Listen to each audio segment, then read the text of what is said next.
Hello दोस्तों, आप सभी का हमारे इस यूट्यूब चैनल पर स्वागत है। आज के इस वीडियो में हम लोग बात करने वाले हैं यूपीएससी सीएससी इकोनॉमिक्स का जो सब्जेक्ट है इकोनॉमी में हम लोग जो बात करने वाले हैं वो जीएस पेपर 3 के अंतर्गत जो हमारा तीसरा टॉपिक है वो है भंडारण, परिवहन, विपणन संबंधित विषय और बाधाएं। तो ये आपका टॉपिक है storage, transport and marketing of agriculture produce and issue and related constants. तो ये आपका टॉपिक है। इससे रिलेटेड क्वेश्चन आपके जो पेपर में आए हुए हैं वो ये क्वेश्चन है कुछ, भारत में कृषि उत्पादों, परिवहन और विपणन में मुख्य बाधाएं। 2020 में क्वेश्चन आया था कि भारत में जो कृषि है उसके उत्पादों में जो परिवहन यानी कि ट्रांसपोर्टेशन और विपणन यानी मार्केटिंग क्या रोल रहा है। फलों, सब्जियों और खाद्य पदार्थों में आपूर्ति श्रृंखला प्रबंधन में सुपर बाजारों की भूमिका की जांच कीजिए। तो सुपर बाजार है उनकी जांच करना है। वे बिचौलियों को किस प्रकार की संख्या खत्म कर देते हैं, है ना। बिचौलिए जो बीच वाले होते हैं उनकी संख्या कैसे कम करते हैं।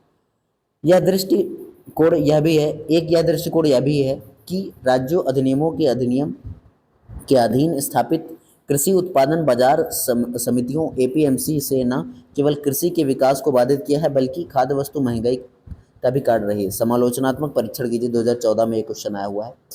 तो इस तरीके से इस टॉपिक से क्वेश्चन आए हुए हैं। चलिए अब हम बढ़ते हैं यहाँ पे, इसको पढ़ते हैं, ठीक है। तो यहाँ पे आप लोग देखिए, तो भंडारण यानी कि स्टोरेज। तो भंडारण खाद्य श्रृंखला का, जो हमारी खाद्य आपूर्ति श्रृंखला का सबसे महत्वपूर्ण पक्ष है। देश की खाद्य सुरक्षा एवं साल भर गुणवत्तापूर्ण खाद्य आपूर्ति सुनिश्चित करता है, ठीक है। यहाँ पे देखिए, विश्व बैंक और विश्व स्वास्थ्य संगठन ये दोनों के अनुसार, इनके अनुसार जो अनुपयुक्त भंडारण के कारण नष्ट होने वाले खाद्य पदार्थ विश्व के 30% आबादी को भोजन उपलब्ध करवाने में समर्थ होते हैं। मतलब कि कहने का मतलब क्या है कि पूरी दुनिया में जितना भी भोजन खराब होता है, मान लो इतना भोजन खराब होता है, तो वो 30% लोगों को, पूरी दुनिया के 30% लोगों को भोजन करा सकता है। ये बात यहाँ पे बोली जा रही है, ठीक। तो आई होप आपको समझ में आओगे जो मैंने बातें आपको यहाँ पे बताई, ठीक है। चलिए अब आगे देखते हैं। तो प्रतिवर्ष भारत के भंडार का अभाव 16 मिलियन टन खाद्यान्न की बर्बादी है। हमारे देश में 16 मिलियन टन खाना बर्बाद होता है, भोज्य पदार्थ, खाद्य पदार्थ बर्बाद होता है, ठीक है, प्रतिवर्ष। जीडीपी का 1 लाख करोड़ से अधिक है, ये है ना। जीडीपी के कितने रुपए हैं? 1 लाख करोड़ है। इतना पैसा हम फालतू में सड़ जाते हैं, इसके लिए हमें उचित प्रबंधन करना चाहिए। भारत में खाद्यान्न भंडारण, तो खाद्यान्न भंडारण कैसे होता है ये हम समझते हैं। भारत में वेयर हाउसिंग, तो वेयर हाउसिंग जो होती है, जैसे केंद्रीय भंडार निगम इसकी निर्माण करवाता है। अब देखिए यहाँ पे इसका कार्य क्या है। तो कार्य है उपयुक्त स्थानों पर गोदामों, वेयर हाउस का निर्माण करना, व्यक्तियों, सहकारी संस्थाओं व अन्य संस्थाओं हेतु कृषि उत्पादों, बीजकों, उर्वरकों के भंडार हेतु वेयर हाउस का निर्माण करना, परिवहन सुविधा निर्माणित करना और राज्य भंडार निगमों की सहायता करना। तो ये अगला जो आपका है वो राज्य भंडार निगम है। विभिन्न राज्य पृथक भंडार निगम बनाते हैं, ठीक है। वेयर हाउसिंग विकास व विनियमन का प्राधिकरण 2010 VDRA। तो इसके तहत किया क्या गया आप लोग देखेंगे, तो इसके तहत किसानों को खेतों के निकट वैज्ञानिक पद्धति द्वारा भंडार गोदामों के कृषि उत्पादों को रखने व भंडार कृषि बैंक में आसान ऋण उपलब्धता होगी। यानी जो किसान है वो अगर अपना जो है सामान जो है कहाँ रखता है, वेयर हाउसेज में रखता है, तो वेयर हाउस में रखेगा तो उसको क्या करेगा, और उसकी जो पर्ची मिलेगी, इलेक्ट्रिक जो पर्ची मिलती है, उससे क्या करेगा, वो जाके अपने बैंक में ऋण ले सकता है उस पर्ची को दिखा के, वो रसीद को दिखा के। भारतीय खाद्य नियम FCI। तो FCI यहाँ पे क्या है देखिए, खाद्यान्न खरीद, संग्रहण, स्थानांतरण, सार्वजनिक वितरण व बफर स्टॉक की जिम्मेदारी FCI की होती है। याद रखना, प्रीलिम्स में क्वेश्चन पूछ सकता है। देखिए FCI सार्वजनिक वितरण प्रणाली यानी PDS तथा अन्य कल्याणकारी योजनाओं हेतु खाद्यान्न का स्टॉक रखता है, यानी अपने पास वो स्टोरेज करके रखता है खाद्यान्नों का। ये बहुत बड़ा उसका रोल होता है। FCI किसानों को MSP पर खाद्यान्न खरीदता है ना। FCI क्या करता है, खाद्यान्न को खरीदता है, खाद्य पदार्थों को खरीदता है। सभी खरीदे गए अनाज केंद्रीय भंडार का निर्माण करते हैं। FCI खरीद व भंडार संबंधी समस्या, ठीक है। तो इससे रिलेटेड समस्याएं क्या हैं।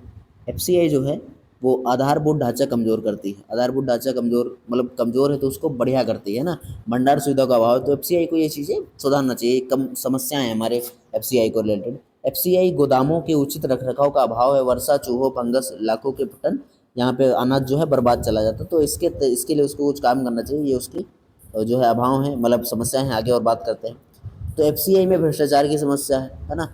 अवैज्ञानिक भंडार पद्धति है। FCI सुविधाओं का क्षेत्रवार असमानता है ना। जैसे 64% से अधिक भंडार जो है पंजाब, हरियाणा, आंध्र प्रदेश, यूपी में ही है ना, बाकी राज्यों में नहीं असमानताएं हैं, क्षेत्रीय विषमता है। तो बात करें एफसीआई से संबंधित समस्याओं के समाधान हेतु शांता कुमार समिति की 2014 की सिफारिशें। तो शांता कुमार समिति की 2014 की सिफारिशें हैं। देखिए क्वेश्चन आपसे पूछ सकता है कि एफसीआई में मतलब जो है समस्याओं को किन समिति के तहत उजागर किए गए, उनकी सिफारिश से की गई, तो आपको याद रखना है क्योंकि प्रीलिम्स में भी क्वेश्चन दे देता है यहाँ से। तो एफसीआई खाद्यान्न खरीद का कार्य उन राज्यों को सौंप देना चाहिए जो मामले इससे पर्याप्त अनुभव रखते हैं। मतलब एफसीआई को क्या करना चाहिए, एफसीआई उन राज्यों को ये मामले सौंप दे खाद्यान्न खरीदने का जो इसके मामले में क्या अनुभव रखते हैं। ठीक है, तो आगे बात करें एफसीआई का भंडार संबंधी कार्यों में निजी क्षेत्र को भी शामिल करना चाहिए, है ना। ऐसे बहुत सारे राज्य हैं जिन्होंने निजी क्षेत्रों को समाहित किया है इस वितरण प्रणाली में। एफसीआई जो होता है वो खाद्यान्न भंडार प्रणाली में नवाचार इनोवेशन लाए। ठीक है, वही पुराना धड़ल्ला नहीं, इसे अगर रखते चले जा रहे को नया करे, लीकेज और भ्रष्टाचार कम करे, है ना, कम करने का प्रयास करना चाहिए। आगे बात करें शीत भंडार यानी कोल्ड स्टोरेज। तो कोल्ड स्टोरेज क्या होता है, तो भारत विश्व के फलों के उत्पादन में प्रथम और सब्जियों के उत्पादन में द्वितीय स्थान है। पहला यहाँ पे चाइना है, ये बात आपको याद रखनी है ना। फलों और सब्जियों में 20 से 25% उत्पादन नष्ट हो जाता है क्योंकि ये 30% का अभाव होता है। मतलब कि कोल्ड स्टोरेज, आपको पता होगा कि जो फल होते हैं हमारे, जो फल और जो सब्जियाँ होती हैं, है ना, फल हो गए, कोई भी सब्जी हो गई, ठीक, वेजिटेबल्स हो गए, तो इन दोनों चीज़ों को ज़रूरत किसकी होती है ना। कोई भी यहाँ पे मैं बात करूँ तो कोई भी फ्रूट हो गया, कोई भी वेजिटेबल हो गया, तो इन दोनों चीज़ों को ज़रूरत होती है कोल्ड स्टोरेज की, शीत प्रसंस्करण की। जब कोल्ड स्टोरेज होते हैं तो वो क्या करते हैं, उनसे हम जो है फलों को खराब, मतलब फल खराब नहीं होंगे उससे, ये फ़ायदा होता है। ठीक है, चलिए आगे बात करेंगे भारत में शीत भंडार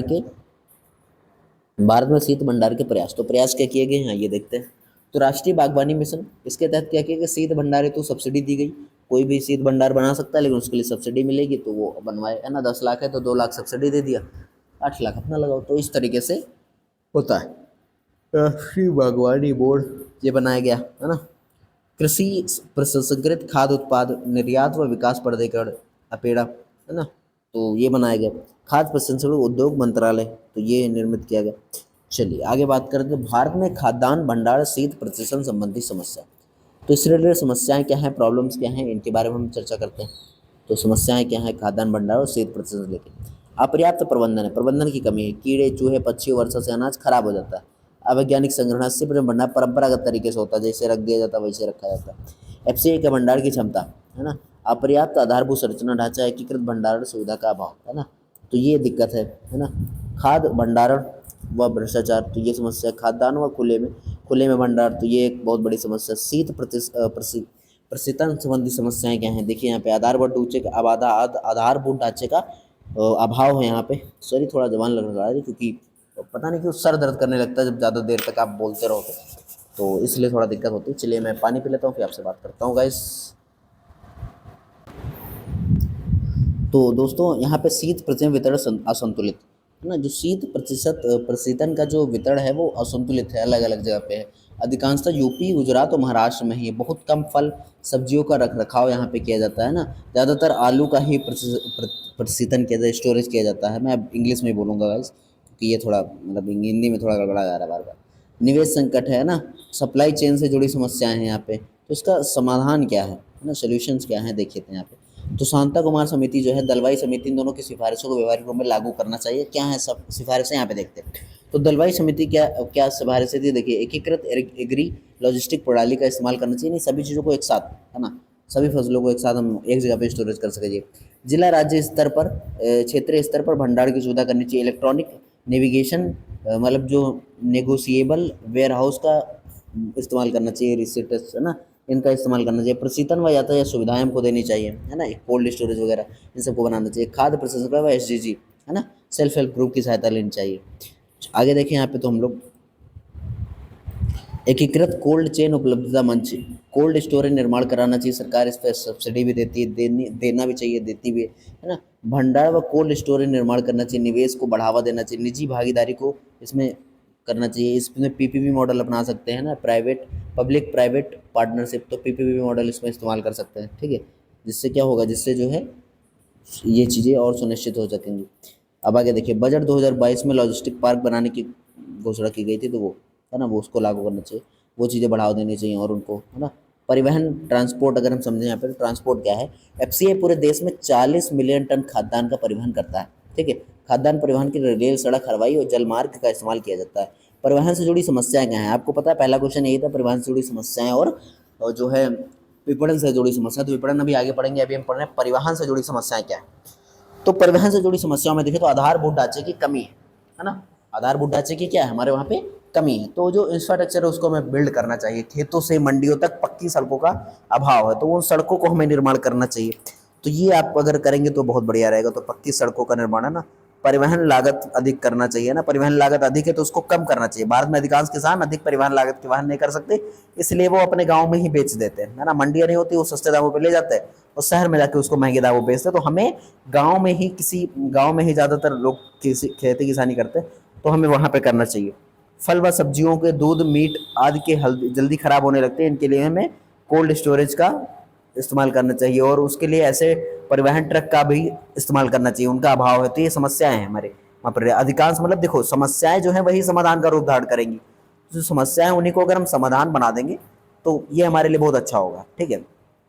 तो अधिकांश परिवहन स्वयं किसानों एवं निजी क्षेत्रों द्वारा कृषि परिवहन सप्लाई चेन में निवेश करना चाहिए। तो निवेश नहीं हो रहा है, इसलिए उससे जुड़ी समस्याएं हैं। तो मैं समस्याओं को ही एक्चुअली मैं बता दे रहा हूँ ना। अब इससे समाधान वही हो जाएंगे जो मैंने यहाँ पे समस्याएं बताई। तो आपको एक चीज याद रखना है और दूसरी चीज को आप ऑटोमेटिक वहां पे कर ले जाएंगे। तो ये आपका बहुत बढ़िया तरीका हो सकता है पढ़ाई करने का, जिससे आप बहुत अच्छे तरीके से इकोनॉमी में खासकर जो है मेंस के लिए आप इस तरीके से पढ़ते हैं। तो प्रीलिम्स के लिए हम दूसरे तरीके से पढ़ते हैं, प्रीलिम्स के लिए हम फैक्ट फैक्ट रटते हैं, तोता बनते हैं। लेकिन मेंस में आपको विश्लेषण करना होता है, आपको यहाँ पे खोल के रख देना होता है किसी भी टॉपिक को, है ना। तो ये है। चलिए आगे बात करते हैं यहाँ पे। तो देखेंगे यहाँ पे, तो किसी परिवहन से संबंधित जो समाधान है कि वो क्या होंगे। तो इसलिए समाधान वही होंगे जो मैंने समस्या में थे उनको हटा देना, जैसे कि पहले आप देख सकते हो वही सब होगा। मैं आपको बता दे रहा हूँ, पढ़ा दे रहा हूँ सिर्फ, है ना। देखिए यहाँ पे, तो खेत में मंडी बाजार तक आधारभूत ढांचे का विकास, यानी पीएम सड़क योजना के तहत हम क्या कर सकते हैं, जो पीएम सड़क योजना है उसके तहत हम ग्राम तक, सड़कों तक हम क्या सड़क बना सकते हैं गाँव में। जिससे क्या हो, लोग जो है अपनी सब्जियों को, अपने फलों को, अपने सामानों को कहाँ तक बेच सकें, शहरों में जाके बेच सकें। ऑपरेशन ग्रीन, है ना, परिवहन में भंडार सब्सिडी देना, है ना, परिवहन और भंडार पे क्या देना, सब्सिडी देना। किसान रेल योजना, ठीक है। उड़ान 2.0, किसान उड़ान 2.2, है ना, ये मिशन को अच्छे तरीके से लागू करना ना। हिमालयन उत्तर व पूर्वी राज्यों में फल फूल व सब्जियों हेतु, है ना, जो हिमालय है उस हिमालय के जो क्षेत्र है वहाँ पे जो ट्रक वगैरह ऐसे बनाए कोल्ड स्टोरेज वाले, जहाँ पे नीचे की तरफ यानी उत्तर और दक्षिण की तरफ उन फलों को ले जाया जा सके, ठीक है। प्रशीतन ट्रक व परिवहन निवेश, एफडीआई, है ना, ये फॉरेन डायरेक्ट इन्वेस्टमेंट। तो ये सारी चीज़ें इसमें करनी चाहिए। किसान रथ मोबाइल ऐप, ये कृषि व बागवानी, है ना। तो इस ऐप में क्या होता है, आप कृषि व बागवानी क्षेत्र में उसको डाल सकते हैं और देख सकते हैं, है ना। उपयुक्त परिवहन खोजने की सुविधा, ठीक है। तो परिवहन खोजने की सुविधा वहाँ पे, कृषि लॉजिस्टिक हब बनाना, है ना, क्षमता निर्माण व विकास करना, रिसर्च एंड डेवलपमेंट करना। तो ये बेसिकली। आगे देखिए, विपणन के बारे में बात करते हैं, मार्केटिंग, है ना। तो यहाँ से भी एग्जाम में क्वेश्चन आ सकता है। तो कृषि उत्पादों का विपणन, मार्केटिंग ऑफ एग्रीकल्चर प्रोड्यूस। तो जो हमारे पास एग्रीकल्चर प्रोड्यूस है उनको कैसे हम मार्केटिंग कर सकते हैं, ये भी क्वेश्चन यूपीएससी में आ चुका है, ठीक है। तो कृषि विपणन से तात्पर्य है कि कृषि उत्पादों का किसानों से खरीद कर बाजार तथा उपभोक्ताओं तक पहुँचाना, है ना। जो कोई भी कृषि का उत्पाद है, गेहूँ चावल हो गया, फल सब्जियां हो गई, इन सबको किसानों से खरीद कर और उसके बाद उपभोक्ता तक, अंतिम व्यक्ति तक पहुंचाना जिसको ज़रूरत है उस चीज़ की, तो वो होता है विपणन, मार्केटिंग। तो इसमें मुख्य रूप से कृषि उत्पाद परिवहन मध्यस्थ व्यक्ति, संस्था तथा अंतिम उपभोक्ता शामिल होता है। तो ये इसमें उपभोक्ता निकालते हैं। अब देखिए प्रकार क्या क्या हो सकते हैं। तो विपणन, कृषि विपणन के प्रकार है। नंबर 1, पारंपरिक विपणन पद्धति, किसान सीधे व्यापारी को कृषि उत्पाद बेचते हैं और छोटे व सीमांत किसान 40 से 50% कृषि उपज करते हैं, है ना, बेच देते हैं। किसान को अब उपभोक्ता द्वारा प्रदान कीमत पर 15 से 20% भाग मिलता है ना। चलिए, तो कृषि उत्पाद विपणन समिति, एपीएमसी, मीडिया, सहकारी विपणन पद्धति, है ना, जैसे नाफेड जो यहाँ पे है, भारतीय राष्ट्रीय कृषि सहकारी विपणन संघ, तो गुजरात आनंद सहकारी समिति, है ना, केरल बागवानी विकास कार्यक्रम। तो ये कुछ कार्यक्रम है जिनसे जो है विपणन को बहुत ज़्यादा, मतलब टाइप्स कह सकते हो। विपणन के उभरते मॉडल, राष्ट्रीय कृषि बाजार, ई नम, है ना, ई नम जो है, कृषि किसान उत्पादक संगठन, एफपीओ, है ना, ये बहुत इंपॉर्टेंट है। अनुबंध कृषि, है ना, खरीदार किसान के मध्य समझौता, कमोडिटी व वायदा बाजार, तो ये ठीक है। अब यहाँ पे देखिए एक छोटा सा मैप बना हुआ है, चार्ट बना कह सकते हो आप लोग, इसको देख सकते हो, ठीक है। तो इसमें अगर हम लोग देखें यहाँ पे, तो प्रभावी कृषि विपणन प्रणाली, तो कौन कौन सी किसानों को उचित व अधिकतम मूल्य मिले, वो बहुत अच्छी मार्केटिंग होगी जब हम किसानों को ही अच्छा लाभ दे पाए। खेती इसीलिए किसान करता ताकि उसको लाभ मिल सके, तो लाभ तभी मिलेगा जब हम उसको उचित मूल्य देंगे। तो उपभोक्ताओं तक कृषि उत्पादों की त्वरित पहुंच व उचित मूल्य, किसानों द्वारा प्राप्त उपभोक्ता द्वारा भुगतान राशि में न्यूनतम अंतर, है ना। तो ये बेसिकली अगला जो होगा टॉपिक पढ़े, तो विपणन संबंधित समस्याएं क्या हैं। तो समस्याओं के बारे में बात करें तो यहाँ पे देखिए आप लोग, भंडार व प्रशीतन का अभाव, आपको पता है कोल्ड स्टोरेज का अभाव है ना, और नॉर्मली स्टोरेज का भी अभाव है। तो ये बहुत बड़ी समस्या है। किसान अपना उगाता है कुछ भी, उसके पास किसी चीज़ को रखने की जगह नहीं, तो वो कहाँ कैसे उगाएगा और उसको स्टोर करके कैसे रखेगा, ये एक समस्या है। कृषि उत्पादों के लंबे समय तक धारण की समस्या, है ना, जो कृषि उत्पाद है उनको धारण करने की समस्या है लंबे समय तक। सूचना व संचार की कमी है, ठीक है। बिचौलियों द्वारा विपणन मार्केटिंग पर कब्जा, है ना, जो विपणन है उसके द्वारा क्या मार्केट पे कब्जा कर लिया जाए, ठीक है। वो मतलब ऐसे ऐसे लोग उस पर कब्जा कर ले, बिचौलिए हैं, बीच के लोग, है ना, बिचौलियों को क्या बोलते हैं, बीच के लोग। जैसे इसको इस तरीके से समझिए, मान लो मैं किसान हूँ, ठीक है, और एक जिस ये मान लो उपभोक्ता जिसको खरीदना है सामान, तो किसान तो डायरेक्ट जाएगा नहीं, तो इसके बीच में बिचौलिए होंगे बहुत सारे। बिचौलिए क्या करेंगे, मुझसे सामान खरीदेंगे, मान लीजिए उसके 10 रुपये खरीदा, और यहाँ पे यहाँ लेके गए, इसको बेच दिया 50 रुपये में, तो उनको 40 रुपये का प्रॉफिट जो हुआ वो रख लेंगे। तो ये एक समस्या है, ठीक है। बिचौलिए क्या करता है, इस तरीके से बहुत सारी चीज़ें करता है। तो बिचौलियों का द्वारा मार्केट में कब्जा हो जाए। एपीएमसी से जुड़ी जटिलताएं, है ना, जो एपीएमसी है उससे बहुत जटिल है। विपणन आधारभूत ढांचा कमजोर है, ढांचा क्या है, बहुत कमजोर है, ठीक है। परिवहन सुविधाओं का अभाव है, परिवहन सुविधा नहीं है हमारे देश में सही से। इनम ग्रेडिंग सुविधाओं की कमी है, सप्लाई चेन में बाधा है। तो ये है ना, गाँव में आपको नहीं पता कितनी दूर दूर से लोग जो है अपने सब्जियों को बेचने के लिए जब जाते हैं तो उनको बहुत दिक्कतें होती हैं। तो ये